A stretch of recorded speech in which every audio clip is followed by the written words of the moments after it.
بسم اللہ الرحمن الرحیم۔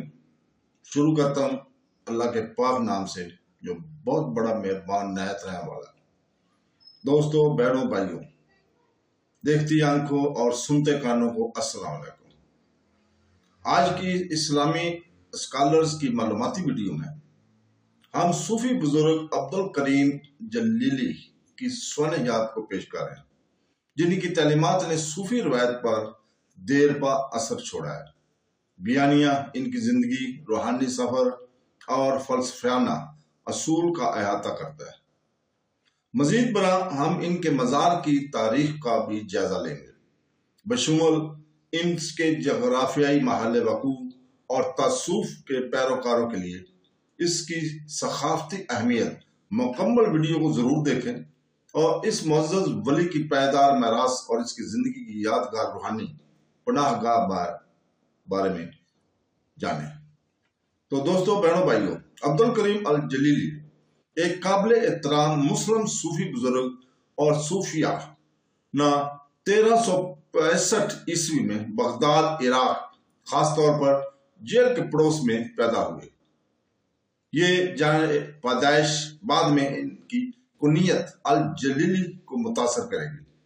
قادریہ درویش کے بانی ممتاز صوفی بزرگ عبدالقادر جیلانی کی اولاد کے طور پر الجلیلی کی روحانی میراث کی جڑیں بہت گہری ہیں۔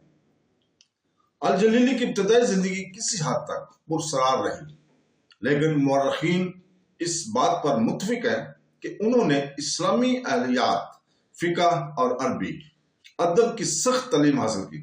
عبدالقادر جیلانی کے ساتھ ان کے آبائی تعلقات نے ممکنہ طور پر معزز صوفی اسکالرز اور روحانی رہنماؤں تک رسائی کی سہولت فراہم کی۔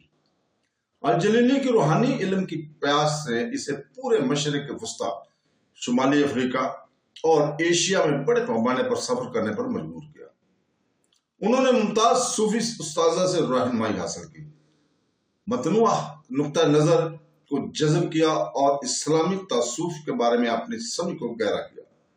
الجلیلی کی تحریروں نے صوفی افکار پر گہرا اثر ڈالا۔ 20 سے زیادہ کتابیں ان کے کریڈٹ پر ہیں۔ ان کی عظیم تصنیف عالمگیر انسان الکحل صوفی ادب کا ایک شاہکار ہے۔ ان کی بنیادی کام نے حقیقت کی ساخت اور انسانی کمال پر ابن عربی کی تعلیمات کو منظم اور وسیع کیا تھا۔ ابن عربی کے فلسفے کے سب سے اولین مصادق کے طور پر الجلیلی کے کام نے وجود کی نوعیت، وحدت الوجود اور کامل انسان کو سمجھنے کے لیے ایک جامع فریم ورک ہمارے لیے فریم کیا تھا۔ الجلیلی کے نظریات پوری مسلم فکری تاریخ میں گونجتے رہتے ہیں، جو علماء، صوفیہ اور فلسفوں کو متاثر کرتے ہیں۔ خود کے طور پر مطلق ہستی کا ان کا تصور بعد میں 20ویں صدی کے مسلم فلسفی اور شاعر محمد اقبال علامہ کو متاثر کرے گا۔ تو دوستو، الجلیلی کا انتقال سن 1424 میں ہوا۔ بعض رائے بتاتے ہیں کہ ان کی موت بغداد میں ہوئی، جبکہ دیگر بتاتے ہیں کہ ان کی موت دمشق یا قاہرہ میں ہوئی۔ ان کا مزار بغداد کے التمیہ ضلع میں دریائے دجلہ کے قریب واقع ہے۔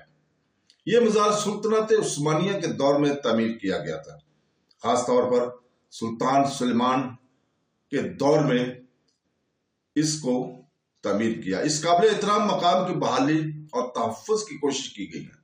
اس کی مسلسل اہمیت کو یقینی بنایا جا رہا تھا۔ آج عبدالکریم جلیلی کی تعلیمات صوفی فلسفے کے لیے لازمی ہیں، جو دنیا بھر میں روحانی متلاشیوں کو متاثر کرتے ہیں۔ ان کا کام اہلیات فلسفہ اور تصوف کے درمیان خلیج کو ختم کرنے کے لیے جاری ہے، جو اسلامی روحانیت کی گہری عکاسی کرتا ہے۔ الجلیلی کی زندگی اور تحریروں تصوف کے جوہر کو منجسم کرتی ہیں، روحانی ترقی، فکری سختی اور عقیدت پر زور دیتی ہیں۔ عبدالقادر جیلانی کی اولاد اور ابن عربی کی فکر کے ایک سرکردہ ترجمان کے طور پر الجلیلی کی میراث مسلم تصوف میں ایک اہم شخصیت کے طور پر ان کے مقام کو مستحکم کرتی ہیں۔ اپنے بنیادی کام عالمگیر انسان کے ذریعے الجلیلی نے اسلامی فکر تاریخ پر ایک انمٹ نقوش چھوڑا ہے جس نے علماء تصوف اور فلسفیوں کے نسلوں کو متاثر کیا ہے۔ تو دوستو، بہنوں، بھائیوں اور بزرگوں، اس کے ساتھ ہی میں آج اجازت چاہتا ہوں۔ کل انشاءاللہ ابو الفضل عبد الواحد یمنی تمیمی کی سوانحیات کو بیان کریں گے اور ان کے مقبرے کو بھی ہم ڈسکس کریں گے۔ کل تک کے لیے اجازت، اللہ حافظ۔